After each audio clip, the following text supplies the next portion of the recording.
Once upon a time, in a small town surrounded by mountains and dense forests, there lived a little girl named Waswasa.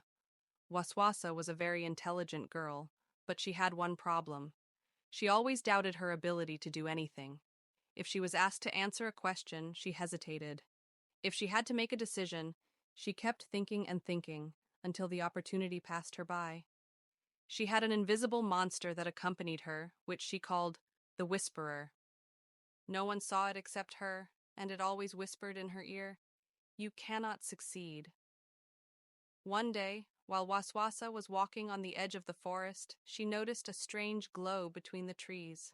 She approached carefully to find a small bird with a broken wing, groaning in pain. Waswasa felt very sad for this bird, and she felt a desire to help it. But the Whisperer was there, whispering in her ear, "You will not know how to take care of it. You will surely fail." She hesitated a little, but the bird looked at her with a weak look that made her heart beat with a courage she had never felt before. She took the bird in her hands and decided to bandage its wing herself. She went home and brought some cloths and some herbs from the forest, then carefully wrapped its wing. All the while, Waswasa kept trying to weaken her. "What if I break it more? What if it gets infected?" But Waswasa closed her ears and decided to listen to her heart instead. Over the next week, Waswasa took care of the bird every day. She watched it try to fly with its broken wing, and she noticed the slight improvement it made every day. A sense of confidence began to grow inside her for the first time. Strangely, Waswasa's voice seemed to weaken with time. One sunny day, the bird was standing at the window of her room.